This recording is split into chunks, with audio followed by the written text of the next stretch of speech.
อืมทำมาเพียเลยเอยามาโมเหมียวไตจีตะคูตีเศร้าดมวยสวยเอนจิเนียร์တွေကမြေကြီးရဲ့ကြန့်ခိုင်မှုကိုအရင်ဆုံးစမ်းသပ်ကြတာဗျဟုတ်တယ်အရင်ဆုံးမြေဆန်းရတာပေါ့ရှင် မြေကပျော့နေသလားရွှင်နွားနေရှိနေသလားဆိုတာတေချာတွက်ချက်ပြီးမှအုံကြီးချကြတာလေအရာလုံးကရုပ်ဝတ္ထုပိုင်းဆိုင်ရာတိုင်းတာလို့ရတဲ့အချက်လက်တွေသိပ္ပံနေချတွက်ချက်မှုတွေပုံမှာပဲမူတည်နေတာပါမှန်ပါတယ်တကယ်ကိုထိုင်မာတဲ့ကိန်းဂဏန်းနဲ့မရှိဘဲနဲ့အဲ့ဒီလိုအဆောက်အမျိုးကိုတိဆောက်ဖို့ဆိုတာယူတော့မှုတတ်ပဲလို့အားလုံးကလက်ခံထားကြတာလေဒါပေမဲ့စဉ်းစားကြည့်ဗျအဲ့ဒီရုပ်ဝတ္ထုပိုင်းဆိုင်ရာအချက်လက်တွေကိုလုံးဝလစ်လျူရှုပြီးတော့မျက်စိနဲ့မမြင်ရတဲ့စိတ်ပိုင်းဆိုင်ရာယုံကြည်ချက်တက်နဲ့တင်လူပေါင်းတိုင်းထန်းကြည့်နေထိုင်ရဲ့ကိုပိုင်ကေဟာစနေကြီးတစ်ခုတနည်းအားဖြင့်နိုင်ငံတော်ငယ်တစ်ခုကိုတောခန္ဓာရတဲ့မှာတိဆောက်လိုက်တယ်ဆိုရင်ကောဒါဆိုရင်တော့ကျမတို့သုံးနေတဲ့ပုံမှန်လမ်းတိုက်ရေးကိရိယာတွေ YouTube ပေးတာတဲ့အားလုံးအလွတ်မလုပ်တော့ဘူးလို့ပြောရမလားဖြစ်သွားတယ်ပေါ့အဲ့ဒါပေါ့ဒီနေ့ကျွန်တော်တို့အသေးစိတ်လေ့လာဆွေးနွေးမယ့်အစီအစဉ်မှာတော့ David Oleniyan ရေးသားထားတဲ့ David Oyedepo Apostle of Faith and the Liberation Mandate ဆိုတဲ့စာအုပ်ထဲကအချက်အလက်တွေကိုတေချာစစ်ဆက်ပြီးဆွေးနွေးထားမှာဖြစ်ပါတယ်ဒီစာအုပ်ကနိုင်ဂျီးရီးယားနိုင်ငံမှာရှိတဲ့အေယာမအသင်းတော်ကြီးတစ်ခုဖြစ်တဲ့ Living Faith Church သို့မဟုတ် Winners Chapel ကိုတည်ထောင်သူ David Oyedepo ရဲ့ဘဝမှတ်တမ်းဖြစ်ပါတယ်ရှင်ဟုတ်တယ်ဗျာဒီအကြောင်းအရာတွေကိုမဆွေးနွေးခင်မှာနားဆင်သူတွေကိုရှင်းရှင်းလင်းလင်းကြိုတင်ပြောပြချင်တာလေးတစ်ခုရှိပါတယ်ဟုတ်ကဲ့ပါများလဲရှင်ဒီနေ့ဆွေးနွေးမှုဟာဒီအသင်းတော်ရဲ့ဘာသာရေးယုံကြည်ချက်တွေဒါမှမဟုတ်စာရေးသူရဲ့နိုင်ငံရေးအမြင်တွေကိုကျွန်တော်တို့ကထောက်ခံအားပေးနေတာဒါမှမဟုတ်ဝေဖန်တိုက်ခိုက်နေတာလုံးဝမဟုတ်ပါဘူးမှန်ပါတယ်ရှင်ကျမတို့ကဂျားနေယက်တီချက်ကနေပဲလေ့လာသွားမှာပါဟုတ်ပါပဲကျွန်တော်တို့ရဲ့အဓိကရည်ရွယ်ချက်ကလူတဦးရဲ့လုံးဝရင်းရိုင်မှုမရှိတဲ့ပြင်းထန်တဲ့ယုံကြည်ချက်ကနေကြီးမားကျယ်ပြန့်တဲ့လူမှုအတိုင်းအဝိုင်းနဲ့ empire တစ်ခုကို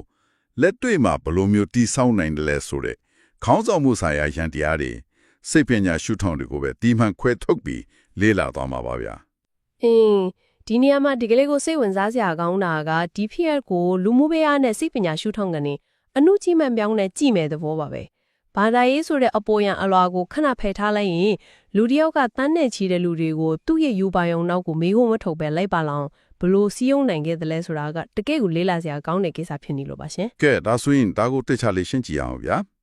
အရာအလုံးရဲ့အစကိုပြန်သွားကြည့်ရရင်သူကြီးပြင်းလာတဲ့ငယ်ဘဝနောက်ခံကတော်တော်လေးကိုထူးခြားတယ်ဗျာဟုတ်တယ်ဖခင်ကမွတ်စလင်မိခင်ကအလာဒူရာလို့ခေါ်တဲ့ဒေသခံခရစ်ယာန်လှုပ်ရှားမှုနောက်ခံရှိတယ်လေဒါမဲ့သူ့ကိုအတိတ်ကပြုစုပြောထောင်ခဲ့တာကတီချာခရစ်ယာန်ဂိုင်းဝင်အဖွားဖီသူလို့ဆိုတယ်ဆိုတော့ဘာတာရဲ့အယူအဆမျိုးစုံရိုးထွေးနေတဲ့အိမ်မှာကြီးပြင်းလာရပါတော့ဟုတ်တယ်ဗျအဲ့ဒီမှာဆူတောင်းတာတွေဆေဟုတ်တဖို့ပေးတာတွေကိုသူကတင်ယူခဲ့ရတယ်ဒါပေမဲ့အန်တိုစီယာအကောင်းဆုံးကငယ်ရွယ်စင်မှာပဲမိသားစုအတွင်းကမော်ပညာနဲ့ပတ်သက်တဲ့အစင်းလာတွေကိုသူကရဲရဲဝံ့ဝံ့စန့်ကျင်ခဲ့တာပဲဝေါငယ်ငယ်လေးနဲ့တော်တော်ရဲတာပဲဟုတ်တယ်မိသားစုအစည်းအဝေးကိုသူကိုယ်တိုင်ခေါ်ယူပြီးလူကြီးတွေရှေ့မှာမတ်တရက်ကဒီမော်ပညာတွေကိုထပ်လုပ်တာကြားရင်ယေရှုခရစ်တော်ရဲ့နာမနဲ့ဆန့်ကျင်မယ်ဆိုပြီးပြပြသားသားအော်ဟစ်ကြေညာခဲ့တယ်ကျွန်တော်စိတ်ထဲမှာတော့လေဒီလောက်ရက်ကစီးပွားရေးလောကကရှိရင်းဆွဲစနစ်ဟောင်းတွေကိုဖြိုခွဲတီထွင်တဲ့ disruptive startup founder တယောက်စိတ်နဲ့တွားတူနေတယ်လို့မြင်မိတယ်ဗျာand disruptive startup founder ဆိုတဲ့ဥပမာကတော်တော်လေးကိုထိမိပါတယ်ရှင်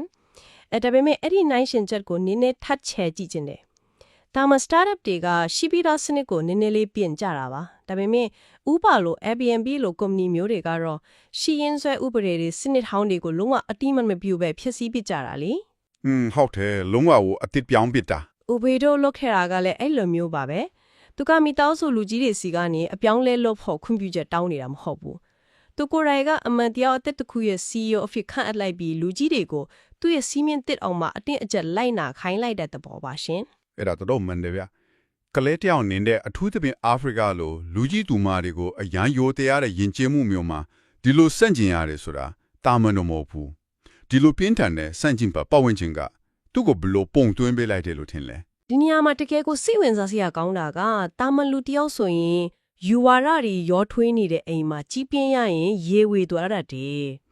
်ဘေးရကမှန်လဲဆိုပြီးတန်ရည်ဝင်လာတတ်တာပေါ့ဒါပေမဲ့သူ့အတွက်ကြတော့ဒီပုတ်တိုင်မှုတွေကသူ့ရဲ့ဆုံးဖြတ်ချက်ချနိုင်စွမ်းကိုမိဖို့တဲ့ထည့်ပြီးပုံသွင်းလိုက်သလိုဖြစ်သွားတယ်။စန့်ကျင်ဘတ်အင်အားစုတွေကြားထဲမှာပြတ်သားတဲ့ရွေးချယ်မှုတစ်ခုကိုလုံနိုင်သွားတာဟာ နောက်ပိုင်းမှာကြောက်ရွံ့မှုကဲမဲ့ခြင်းဆိုတဲ့ fearlessness ကိုတိဆောက်ဖို့အတွက်အစမ်းလေ့ကျင့်မှုကြီးတစ်ခုဖြစ်သွားတာပါပဲ အဲ့ဒီလိုပင်ကိုရဲရင်မှုအာနေတဆင့်တာမန်ရွာငယ်လေးကနေကမ္ဘာအစစ်မီယူပါယုံတစ်ခုစီကိုသူကူးပြောင်းသွားတာဗျမှတ်တမ်းဒီရ1980ခုနှစ်မှာသူဟာ18နာရီကြာယူပါယုံတစ်ခုကိုကြုံတွေ့ခဲ့ရတယ်လို့ဆိုတယ် 18နာရီတောင်ဆိုတော့တော်တော်ရှည်တဲ့ချိန်ပဲနော် ဟုတ်တယ်ဗျအဲ့ဒီမှာလူသားတွေဒုက္ခရောက်နေတာဖျားနာငိုကြွေးနေကြတာကိုမြင်တွေ့ရပြီးကဘာကြီးကိုကယ်တင်ဖို့လွတ်မြောက်ခြင်းတာဝန် liberation mandate ကိုဖျားသခင်ထံကနေရရှိခဲ့တယ်လို့သူကအခိုင်အမာယုံကြည်သွားတယ် အင်း ဒီနေရာမှာအခြေအနေတွေကတကယ်ကိုစိတ်ဝင်စားစရာကောင်းလာပြီဗျာဘာလို့လဲဆိုတော့သူ့ရဲ့ယုံကြည်ချက်ကဘလောက်တောင်ပြင်းထန်တယ်လဲဆိုရင်သူ့ရဲ့ကိုယ်ပိုင်အိမ်တောင်ရဲကိုချင်းကပ်ပုံမှာပါတွားတွေ့ရတယ်သူကအနာဂတ်ဇနီးတဲ့ဘရမဆူမတောင်းခဲ့ဦးတယ်ဖျားသခင်နိုင်ငံတော်ကိုရှာဖွေရင်းတန်တာတွေအလိုလိုပြည့်စုံလာမယ်လို့ယုံကြည်ခဲ့တယ် တကယ်လားအိမ်တော်ရုပ်တော့ကတော့မပူပါဘူးပေါ့ ဟုတ်တယ်ဗျာမင်္ဂလာဆောင်ဖို့ပြင်ဆင်တဲ့အခါအိမ်တော်ရဲ့ချံပေးကအိမ်တော်ရဲ့ဆိုတာအခက်ခဲရှိတတ်တယ်လို့ပြောတော့သူကပြဿနာလုံးဝမရှိတဲ့အိမ်တော်ရဲ့ကိုပဲသူမျောလင့်တယ်လို့ပြက်ပြက်သားသားပြန်တုံ့ပြန်နေတယ် ဝေါတော်တော်လေးကိုယုံကြည်မှုလွန်ကဲနေတာပဲ ဒါပေမဲ့ကျွန်တော်ကိုအံ့တော်သွားစရာကနောက်တစ်ခုပဲဗျာဇနီးဖြစ်သူကိုဝင်ပြက်ကြပြီးလို့ဆရာဝန်ကမတန်းနေတကွာလာပြောတဲ့အချိန်မှာသူကဒါလုံးဝမဖြစ်နိုင်ဘူးလို့ညှင်းဆန်လိုက်ပြီးသူ့အတွက်စားစရာယူခဲ့ဖို့တောင်းဆိုခဲ့တယ်တဲ့ ဟင်းဆရာဝန်ကပြောတာကိုတောင်လက်မခံတာလား ဟုတ်တယ်ဗျဒီနေရာမှာကျွန်တော်နိနေတဲ့ဝင်ထောက်ခြင်းတယ်ဆေးဘက်ဆိုင်ရာအထောက်အထားကိုလုံးဝလက်မခံပဲသမင်းတောင်းစားရဲ့လို့ရဟာအပြင်ကကြည့်ရင်တာမန်လူတွေအတွက်ယုတိမတန်ဘူးလေဒါဟာရှုံးနေမှုကိုလုံးဝလက်မခံတဲ့စိတ်ပိုင်းဆိုင်ရာခုခံမှုအခုလိုမမြင်နိုင်ဘူးလား အပြင်မှန်းကကြည့်ရင်တော့ရှင်းပြောသလိုရန်ကိုအနေရများလေးညင်းဆန်မှုဒီနာရောက်တစ်ခုပါပဲဒါပေမဲ့ဒါကိုစိတ်ပညာရှုထောက်ကနေတိကျပြန်ကြည့်မယ်ဆိုရင်ဒါရိုးရှင်းနဲ့လက်မခံခြင်းမဟုတ်ဘူး ဘယ်လိုမျိုးလဲ စိတ်ပညာမှာဒါကို cognitive reframing လို့ခေါ်တယ်ဆိုလိုတာကကိုယ့်ရဲ့ယုံကြည်ချက်ကိုလက်တွေ့ချင်းနေထက်ပုံမဦးစားပေးပြီးအတိပ္ပယ်အသစ်ပြန်ဖွင့်လိုက်တာပါတာမန်လူတွေကဘဝရဲ့ပြဿနာတွေကိုကြုံလာရင်စာနာတနာမှုနဲ့တုံ့ပြန်ကြတယ်ဒါပေမဲ့သူကအောင်နိုင်လူရဲ့စိတ်တက်နဲ့တုံ့ပြန်တာပါငါယုံကြည်ထားတဲ့အမှန်တရားကဒီလက်တွေ့ချင်းနေထက်ပုံမှန်နေဆိုတဲ့သဘောထားမျိုးပါရှင် အော်ဆိုလိုတာကလက်တွေကိုလစ်လူရှူတာမဟုတ်ပဲသူ့ရဲ့ယုံကြည်ချက်နဲ့လက်တွေကဘာကိုပုံစံပြောင်းပြဖို့ကြိုးစားတာပေါ့ဒါပဲလေဒီလိုပြင်းထန်တဲ့ယူဘယုံနဲ့ယုံကြည်ချက်ရှိုံနဲ့တင် Empire ဤတစ်ခုတိဆောက်လို့မရသေးဘူးရဒါကိုအကောင့်ထဲပေါ်ဖို့လမ်းပြပေးမဲ့သူတွေခွန်အားလဲပြောင်းပေးမဲ့သူတွေလိုအပ်လာတယ် ဟုတ်တယ်တရားဝင်မှု legitimacy လို့အလားလားပေါ့ မှန်တယ်ဒီလိုသူကဩဇာကြီးမားတဲ့သာသနာကောင်းဆောင်ဤစီကနေခွန်အားလွဲပြောင်းရယူခြင်းပေးတဲ့ပေးခြင်း impartation တွေကိုရယူခဲ့တယ်ဥပမာနိုင်ဂျီးရီးယားကနာမည်ကြီး Pastor E.A. Adeboye ထံကနေတရားဝင်ခံအချင်းခံရတယ် အဲ့ဒါကတော်တော်အရေးပါတဲ့ခြေလမ်းတယ် နောက်တစ်ယောက်က Benson Ida Rosa ကသူ့စီကိုတွားပြီးငွေကြေးလက်ဆောင်တွေပေးကရေးရင်မှုနဲ့အောင်မြင်မှုဆိုင်ရာကောင်းချီးတွေရယူခဲ့တယ်သူ့ရဲ့လက်တွေဘလို့မှမချော်တွေ့စေရဘူးဆိုတဲ့ဂတိကိုရခဲ့တယ် ဝါ American က Kenneth Higgins ကနေဝိညာဉ်ရတု button ကမ်းခံရတယ်လို့ဆိုသလို Kenneth Copeland ဟန်ကနေလေကုသချင်းစွမ်းရည်နဲ့ပေးချင်းတွေကိုရယူခဲ့တယ်ဒီအချက်တွေဖတ်ရတဲ့ကကျွန်တော်စိတ်ထဲမှာချက်ချင်းပေါ်လာတာကဒါဟာလောကီစီးပွားရေးလောကက strategic networking လို့တာတမ္မောဩဇာတက်ကမကြီးမားသူတွေစီကနေ endorsement တွားတောင်းနေတာနဲ့တူးမနေဘူးလားဗျ အဲ့ဒီလိုမြင်တာမဆန်းပါဘူးရှင်ဒါပေမဲ့ဒီကိစ္စကိုပိုကြီးရဲ့ယုံလုံးပေါ်ချိဆက်ကြည့်မယ်ဆိုရင်ရိုးရှင်းတဲ့ networking tab အများကြီးပိုနဲ့ဆိုင်တဲ့ရန်တရားတစ်ခုအလုံးလုံးနေတာကိုတွေ့ရမယ် ဘယ်လိုမျိုးပုံနဲ့ဆိုင်တာလဲ စီးပွားရေးမှာ networking လုပ်လာကအကျိုးမြတ်အတွက်သက်ပါဒါပေမဲ့ဝิญဉ်ကြီးကခေါင်းဆောင်မှုမှာအိုက်ဒိုဟိုဆာလူတယောက်စီကနေလူသိရှင်ကြားခေါင်းချီယူရလိုက်တယ်ဆိုတာတန်းနယ်ကြီးတဲ့နောက်လိုက်တဲ့စိတ်ထဲမှာရှိတဲ့ယုံကြည်မှုကိုပါချက်ချင်းလွဲပြောင်းရယူလိုက်တာပါပဲဒါပြင်သူ့ကိုယ်ပိုင်စိတ်ပိုင်းဆိုင်ရာအတွက်လည်းအရင်ရေးကြီးရယ်ငါဟာတာမန်လူမဟုတ်တော့ဘူးဒီကြီးကျတဲ့ပုဂ္ဂိုလ်ကြီးတဲ့သမိုင်းကြောင်းတွေငါစီမှာဆက်ခံနေပြီဆိုပြီး psychological empowerment စိတ်ပိုင်းဆိုင်ရာစွမ်းအားဖြစ်တည်မှုချစ်သွားတယ်အဲ့ဒီယုံကြည်မှုပါပဲနောက်ပိုင်းမှာကြီးမားတဲ့လုပ်ရက်တွေကိုရဲဝံ့စွာလှုပ်ဆောင်နိုင်မှုတွန်းအားပေးလိုက်တာပါရှင် ဒါဆိုရင်အဲ့ဒီဝิญဉ်ရေးရာနဲ့စိတ်ပိုင်းဆိုင်ရာချောတော်နောက်ခံတွေရတော့ပြီးနောက်မှာသူကရုပ်ပိုင်းဆိုင်ရာ empire ကြီးကိုအချိန်တိုအတွင်းဘလို့တည်ဆောက်ခဲ့တယ်လဲဆိုတာကိုဆက်ပြောကြအောင်ဗျာ ဒါကအဓိကအပိုင်းပဲ ဟုတ်တယ်ဗျာတောကန်ဒါရချဲမှာ မီဧက930ကနေစတင်ခဲ့ပြီးနောက်ပိုင်းမှာဧက17ချောင်းအထိကျယ်ဝန်းလာတဲ့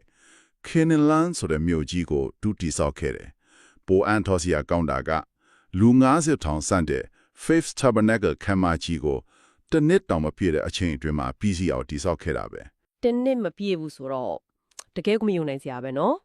bureaucracy အတားအဆီးတွေနဲ့ engineer ပိုင်းဆိုင်ရာမဖြစ်နိုင်မှုတွေကြားတဲ့ကဆောက်ခဲ့တာလေဒါတည်းမကဘူး ORU လို့ခေါ်တဲ့ Oral Roberts University ကိုအတူယူပြီး Covenant University ကိုပါတည်ထောင်ခဲ့တယ် ကိုပိုင်တက္ကသိုလ်ပါတည်ထောင်လိုက်တာပေါ့ နောက်ထပ်စိတ်ဝင်စားစရာတစ်ခုကသူကသူ့ရဲ့ကိုယ်ပိုင် Mercedes-Benz ကားကိုဖျားเจ้าအတွက်လူထားလိုက်တယ်အဲ့ဒီနောက်မှာဖျားသခင်ထံကနေငါဤလူမျိုးကိုချမ်းသာစီလို့ဆိုတဲ့အမိန့်ကိုရခဲ့တယ်ဆိုပြီးကျွယ်ဝချမ်းသာခြင်း prosperity ဆိုင်ရာတင်ကြမှုတွေကိုစတင်ခဲ့တယ်ဗျာ ဟုတ်ကဲ့ဗျ ကျွန်တော်စဉ်းစားကြည့်မိတာလေ Kenelan လို့ကိုယ်ပိုင် listed me ကိုယ်ပိုင် bank တွေနဲ့တက္ကသိုလ်တွေပါဝင်တဲ့ Geha system ကြီး ecosystem တစ်ခုကိုတိဆောက်လိုက်တာဟာဘာသာရေးတတ်မဟုတ်တော့ဘူးဗျာတကယ်ကိုအချို့အခြားအာဏာပိုင်နိုင်ငံတော်ငယ်လေးတစ်ခုကိုတီထောင်လိုက်တာနဲ့တူးမနေဘူးလား ဒါကအရေးကြီးတဲ့မေခွန်းတစ်ခုကိုပေါ်လာစေပါတယ်ရှင်ဘာသာရေးခေါင်းဆောင်တဦးရဲ့အကျွဲမဲ့အာဏာနဲ့ယုံကြည်ချက်ကတာမန်အစိုးရရန်တရားရဲ့ကြင်ကြာမှုတွေကိုဘယ်လိုကျော်လွှားနိုင်တယ်လဲဆိုတာပဲ ဟုတ်တယ်တာမန်ဆိုဒီလောက်မြန်မြန်ဆောက်လို့မရဘူးလေ ဒါပေါ်တာမန်အစိုးရတစ်ခုဆိုရင်ကော်မတီတွေဖွဲ့ဘတ်ဂျက်တွေဆွဲနဲ့ကြင်ကြာမှုတွေအများကြီးရှိလေဒါပေမဲ့အော်ရတီပိုရဲ့အဖွဲ့အစည်းမှာကြာတော့ခေါင်းဆောင်ကဒါဟာဗျာတခင်ရဲ့အမိန့်ပဲလို့ကြီးညာလိုက်တာနဲ့တပြိုင်နက်တန်တရားကင်းစင်တဲ့ခေါင်းဆောင်မှုအောက်မှာနှောင်လိုက်တရဲ့လူရည်ကန့်ရည်ကအမြင့်ဆုံးကိုရောက်သွားတာပါမဖြစ်နိုင်ဘူးဆိုတဲ့အတားအဆီးတွေအကောင်းပြောက်ကွယ်သွားတာပေါ့ရှင် ဒီလောက်ကြီးမားတဲ့အောင်မြင်မှုတွေကိုရယူဖို့ဆိုရင်ထာမလူတွေမလုပ်ဝတ်တဲ့အရာတွေကိုရင်ဆိုင်ရတဲ့ကြောက်ရွံ့မှုကိမိတ်ချီမျိုးလိုရတယ်ဗျာသူ့ရဲ့ဘဝမှာချင်းချောက်မှုတွေကိုတုံ့ပြန်ထည့်ပုံတွေကတကယ်ကိုရုပ်ရှင်ဆန်တယ် ဘလိုမျိုးအဖြစ်အပျက်ဒီရှိရလို့လဲရှင် တခါကလမ်းမှာစစ်သားတယောက်ကသူ့ကိုတင်းနဲ့ချိန်ထားတဲ့အခါ तू ကနည်းနည်းလေးမှမလန့်တော့ပဲမင်းကအရန်တေးလွန်းတယ်လို့ပြန်ပြောခဲ့တယ် ဝါတင်းနဲ့ချိန်ထားတာကိုတော့မှ ဟုတ်တယ်ဗျာ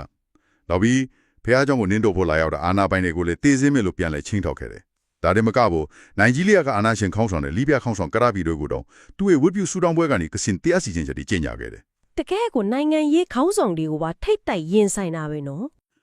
ဒီလိုမျိုးနိုင်ငံရေးခေါင်းဆောင်တွေလက်နက်ကင်တွေကိုနောက်မဆုတ်ပဲရင်ဆိုင်တာဟာပုံမှန်ဘာသာရေးခေါင်းဆောင်တယောက်ရဲ့တယောက်တည်းကြော်လွန်နေပြီလေ ဟုတ်တယ် ရှင်းရှင်းပြောရရင်၎င်းဟာမိမိကိုယ်ကိုတိုင်းပြည်တစ်ခုရဲ့အချုပ်ဝချာအာဏာထက်တောင်ပုံမမြင့်မာတယ်လို့ခိုင်လူထားတဲ့စိတ်ဓာတ်ထင်နေတယ်ဗျာ ဒီလိုရက်တွေရဲ့နှုတ်ကွေတာစိတ်ပိုင်းဆိုင်ရာယန္တရားကိုနားလည်ဖို့ဆိုရင်သူတို့လက်ခံထားတဲ့ spiritual warfare ဆိုတဲ့ဝိညာဉ်ရေးရစစ်စင်ရေးတဘိုးတရားကို ရုပ်ပိုင်းဆိုင်ရာကဘာပေါ်မှာအတိအကျအသုံးချနေတယ်ဆိုတာသိဖို့လိုပါတယ်ရှင် အတိအကျအသုံးချတယ်ဆိုတာက သူရဲ့စိတ်ထဲမှာအထီးကရန်သူဟာတင်းနဲ့ကိုကိုင်းထားတဲ့စစ်သားတို့အစိုးရအာဏာရှင်တို့ဆိုတဲ့လူပုဂ္ဂိုလ်တွေမဟုတ်ဘူးလေသူတို့ကိုနောက်ွယ်ကနေကြိုးကင်နေတယ်လို့သူယုံကြည်ထားတဲ့မမြင်ရတဲ့အင်အားစုတွေသာဖြစ်တယ်အဲ့ဒီလိုယုံကြည်ထားတဲ့အတွက်လူသားတွေကိုကြောက်ရွံ့ချင်လုံးဝမရှိတော့တာပါပဲရှင် တို့လိုလေးကိုရှင်းလင်းတော့ပြီဗျာယနေ့ဆွေးနွေးခဲ့တဲ့အကြောင်းအရာတွေကိုပြန်လဲခြုံငုံကြည့်လိုက်တဲ့အခါဒေးဗစ်အိုယေဒေဖိုရဲ့ဘဝမှတ်တမ်းဟာမှန်ကန်သည်ဖြစ်စေဘာသာရေးအားယုံကြည်သည်ဖြစ်စေမယုံကြည်သည်ဖြစ်စေကျွန်တော်တို့အတွက်အရေးကြီးတဲ့သင်ခန်းစာတစ်ခုကိုပေးနေပါတယ် ဟုတ်ကဲ့ဘာသင်ခန်းစာများလဲရှင် အဲ့ဒါကတော့မိမိလောက်ဆောင်နေတဲ့အရာပေါ်အကျွင့်မဲ့ယုံကြည်ခြင်းနဲ့တန်တရားကင်းစင်ခြင်းဟာကြီးမားပဲလက်တွေ့ရလက်တွေကိုဖန်တီးနိုင်တယ်ဆိုတဲ့အချက်ပါပဲဒီတော့ဒါရီအားလုံးကဘာကိုဆိုလိုတာလဲဆိုတာကိုစဉ်းစားကြည့်အောင်ဗျာ တကယ်ကိုတွေးတောစရာပါပဲရှင်ယုံကြည်ချက်တစ်ခုတည်းနဲ့လူစုယုံပြီးလာပိုင်းအတွင်း empire တစ်ခုတိဆောက်နိုင်ခဲ့တာဟာခုံးဆောင်မှုနဲ့စိတ်ပညာမှာလစ်လျရှုထားလို့မရတဲ့အင်အားတစ်ခုပါပဲ မှန်ပါတယ်ဗျာဒါကြောင့်နားဆင်သူများအနေနဲ့ကိုယ်တိုင်ဆက်လက်စဉ်းစားကြည့်ဖို့အတွေးတစ်ခုချမ်းသာခဲ့ခြင်းပါလေအကယ်၍ဤကဲ့သို့သောလောင်ဝရင်းရိုင်မှုမရှိတဲ့အကျွဲ့မဲ့ယုံကြည်ချက်မျိုးကိုဘာသာရေးနယ်ပယ်မှာတာမကပဲသိပ္ပံပညာရှာဖွေတွေ့ရှိမှုလူမှုရေးပြုပြင်ပြောင်းလဲမှုဒါမှမဟုတ်မိမိတို့ရဲ့ကိုယ်ပိုင်ရည်မှန်းချက်တွေမှာအတုံးချနိုင်ခဲ့မယ်ဆိုရင်ကျွန်တော်တို့ရဲ့ကပ္ပကြီးမှာဘယ်လိုမဖြစ်နိုင်တဲ့ຢာတွေဖြစ်လာနိုင်မလဲ